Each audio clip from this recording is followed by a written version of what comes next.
of the most fascinating things, to me at least, is the Pokemon market. And we talk about it all the time on this channel. We talk about what's going up, we talk about what's going down, and we do that because we want to make sure that ourselves, you guys, me included, are spending our collection dollars as wisely as possible. Whether you're looking at filling out master sets or looking at adding pieces to your collection, or you're a competitive TCG player and you're looking for the best deals on singles, or whether you're a store owner or an aspiring store owner, you're an entrepreneur looking to open up a Pokemon card store one day, kind of understanding the business, the ins and outs of the market. We spend a lot of time going over all that stuff, and there's a lot of other channels you could go to, so I really appreciate you guys continuously coming back here. It means the world to me. If you're not already subscribed, make sure to hit that subscribe button down below. But there's a lot of other channels that you can go to that are telling you kind of point blank what you should buy now, what you should invest in, and there's a lot of channels that kind of focus on the market is crashing and all these cards are failing in price and dropping all over the place. And we don't really do that. We look at correlations between historical data, analytical data, trying to get a better understanding of where things are headed and what direction things are going in. And it's very interesting to me where Pokemon has kind of turned over the past year and a half, and we start talking about Pokemon being in a down market right now. And I kind of chuckle to myself when I see that, because 5 years ago, when a new set was released, like let's say Steam Siege came out, or Fates Collide, or Breakthrough, or Breakpoint, booster boxes were $85 all day, and they were a struggle to sell. I remember watching Rudy from Alpha Investments several times talk about Roaring Skies and how this reprint of Roaring Skies and Primal Clash Ancient Origins really came in and kind of shook up the market, and boxes fell to $75 a piece. You couldn't give them away, and that's really the case. We go over pre-order pricing here, and we study where singles are and kind of predict where they'll be after release when a whole bunch of supply is opened up. And back then, 5 years ago, singles, it was very, very rare that a single would top $40 for a pre-order price. You may have had one or two if there was a Charizard in the set, or a really, really, really cool card in the set that might have pre-ordered for $90 to $100, but it was very rare. Now we're talking about Roaring Skies or Evolving Skies in the last video having 5 cards that are above $100, 2 cards that are $200 or more. It's crazy to me. Things have changed so much. In today's video, we're going to look over a set that started it all. We're going to go over the base set, the holographics from base set, and then a few other cards as well, to kind of get a good understanding of where things are compared to where things were. Because for a while, a year and a half ago, when all this hype really came into things and Pokemon went crazy, a base set booster box, much like the one that I have right over there, there it is. This one right here is sealed still. That one's opened. But Troll Toad was buying that exact box for $28,000 on their buy list. I don't know what their buy list price is right now, but I do know just by combing through eBay sales, you can look hard enough and you can find a booster box, a base set original booster box for like $10,000. So a year and a half ago, a box that was selling to major companies as a buy price was going for $28,000. Now it's really kind of dived way down to about $10,000, $12,000 if you look hard enough to find it. And a lot of that is speculation that we kind of looked at a year ago about really this whole idea behind overinflation and market correction and where things are going to be headed. And there was so much hype that really drove these prices up. But now we're going to start looking at singles, because a lot of these singles have fallen, but did they bottom out? Because now a lot of these base set singles, a lot of these holos are really starting to rise a little bit in price. And I kind of want to show everybody what we're looking at here so you can get a better understanding. Before I jump into things, I do want to remind everybody that we do have a contest going on right now, a giveaway going on right now, where you can win 10 packs of Brilliant Stars. I have to give away 230 Brilliant Stars booster packs because of you guys. So every day for 23 days, we are giving away 10 booster packs. You just have to go back to the video that I posted last Sunday, going over Brilliant Stars rumors, going over Celebrations rumors. Leave a like and a comment, and then make sure you are subscribed to the channel. We're going to pin a new comment every day for 23 days. Somebody asked me if I could keep a running list of the winners, just in case you don't get the notification or get to check every day. So in the description of that video, I started keeping a running list of the winners, so you can check to see if you won. So far, everybody has responded, which is really cool. But 10 packs a day, every day. So just like, comment, and subscribe. That's all you got to do. Boom, here's the spreadsheet. Before we jump into the Charizard, which is the first card, we're going from market price high to market price low, and we're kind of just going off of TCG player data like we always do. A PSA 10 Charizard just recently sold on eBay for $15,000. And I bring this up just to kind of give you an understanding of where the market is right now compared to where it was a few months ago. We're looking over the past 7 or 8 months or so of data when TCG Player really started tracking with this graphing system here. But there was a sale on March 1st of a base set Charizard, PSA 10, for $9,000. January 30th was the previous sale before that on eBay. A PSA 10 Charizard sold for $12,500. So the one that just sold originally was listed at $30,000. A best offer was accepted for $15,000. So that kind of shows you where the market is headed right now. In January, one sold for $12,500. Then in March, one sold for $9,000. And now we're back up to $15K. So over the span of, 4 months, it went from $12,500 down to $9K up to $15K, which is quite a weird swing, quite the big swing, actually.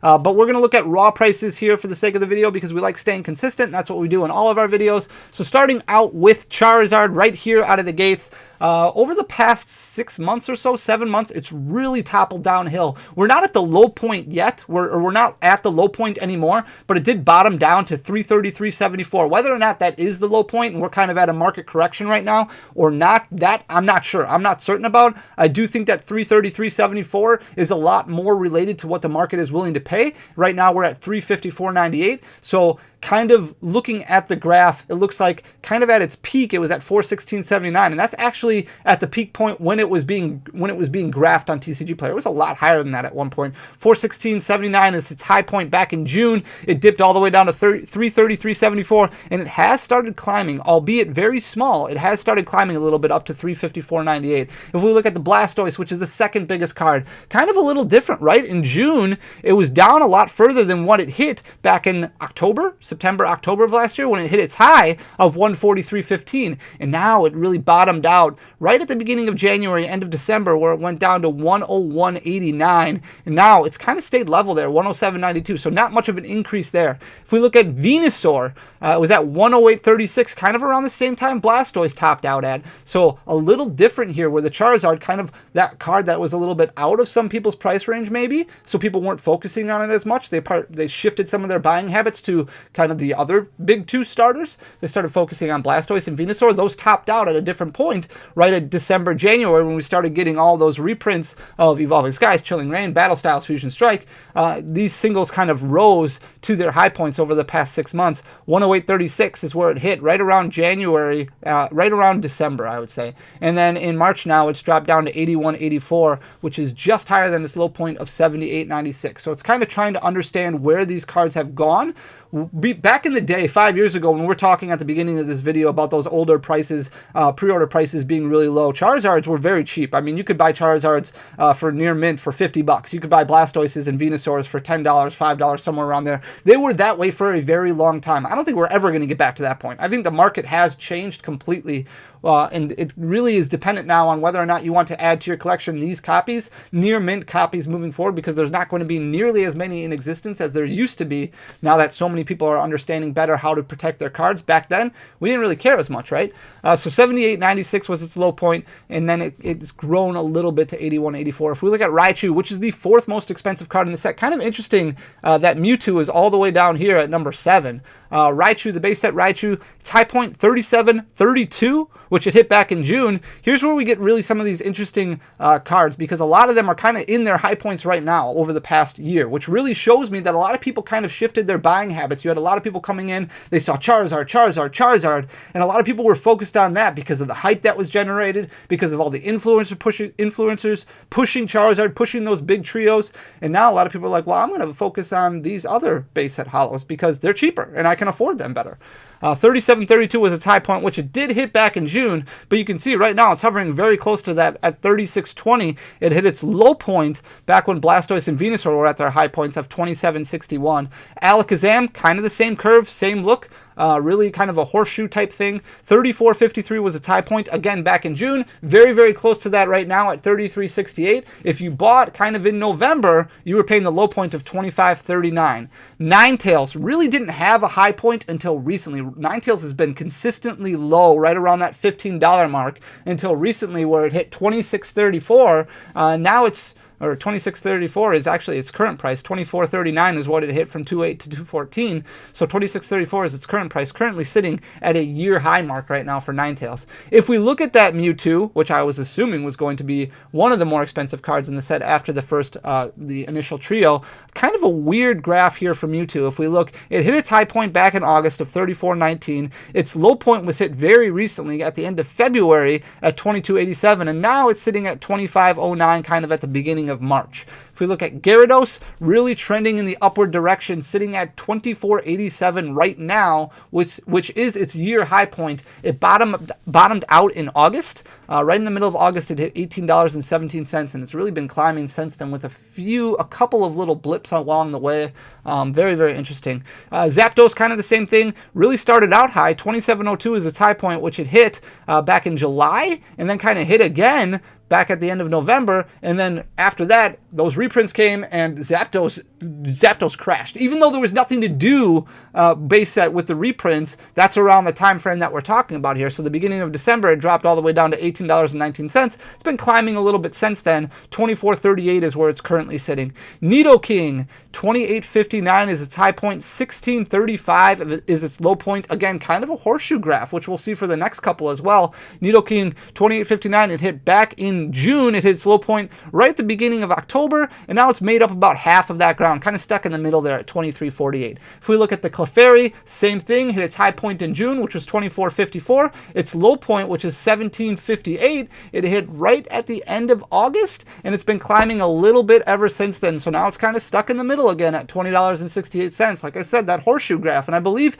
S.M. Pratt, who is a very smart individual, was talking about this many months ago on his YouTube channel, where he talked about what he thinks is going to happen, or some kind of expectation that he had. If we look at Chansey here, 22.72 is its high point, 14.23 is its low point. Same thing, hit its high point in June of last year, bottomed out right at the end of September, and now it's starting to grow back up, kind of in the middle now between low and high at $19.87. We've got 3 more holographics that we're going to talk about. Then we're going to talk about a few starters. Poliwrath, all up and down, all over the place. But right now, it is at its 1-year high at $18.74. Its low point, which is $12.71, it hit right around November, beginning of November, and now it's actually grown more so than it has any of the past 7-8 months. If we look at Magneton, again, kind of a horseshoe shape. Same thing with Hitmonchan, where it hit its high point in June of last year at 20.54, bottomed out at the end of September, beginning of October, to $12.71. Now it's sitting at $17.84. So these are all very interesting. If you look at the cards that are kind of in that horseshoe shape,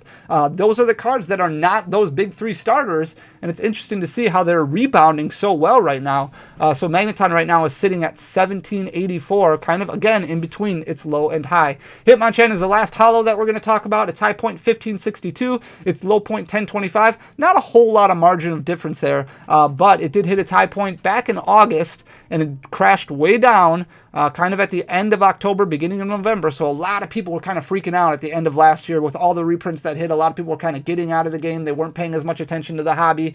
It kind of has started to rebound a little bit, where it's at 14.66 now, much closer to its high point than its low point. We're going to look at these base starters, and again, not too much of wiggle room in here between the margins. I did not pull up Charmander because it is so relatively cheap right now. $4.49 is the high price for Squirtle. Its low price, $2.12. This is a very horseshoe shape, but again, these 3 cards were very, very pushed and hyped up by influencers, especially when we had that whole debacle of the first edition base box that was open that was fake. Obviously, Bulbasaur got called out a lot because of it being the potential of this super expensive card. Of course, that was in the first edition form when Logan Paul opened up his first edition box the original time. $4.49 was the high for Squirtle. It dipped down to $2.12. Right now, it is sitting at $4.17, so much closer to the high point. Again, Squirtle, Pikachu, Bulbasaur, these common cards are very, very plentiful in the wild. There are bulk cards all over the place from WotC sets. You want to talk about printing to demand now compared to printing to demand in 1999, there was a ton of these that hit the market. But the problem right now is, again, we talked about this earlier in the video, preserving your copies, keeping them in that near mint condition, which is why a lot of people are willing to pay a little bit more for those near mint copies. If we look at Pikachu, $4.33 is its high point, which it hit back at the end of June, beginning of July. It dipped down to $2.72 recently. Right now, it's resting comfortably at $3. And then finally, Bulbasaur. Bulbasaur hit its low point back in December of $1.56. Its high point has only been $2.86, but it's trending back upwards in that direction, sitting at $2.45. I always find the markets interesting. I always find the base set, the vintage markets, very interesting because we can really understand trends. And I know right now it doesn't necessarily correlate and reflect of what modern data shows us, but it does kind of give us a better understanding of where we can look at if we are looking to fill out old vintage master sets, if we are looking at getting in some of those vintage cards. It's always a very interesting take. So I hope you enjoy looking at some of these older sets as well as the newer sets. If you do, please consider hitting that like button down below. Leave a comment. It goes a long, long way for the algorithm. Most importantly, guys, please hit that subscribe button if you haven't already. It really means a lot. I really, really appreciate you guys. And we will be back tomorrow. We're going to have a real fun video tomorrow. So I will see you guys then. Thanks so much. Peace.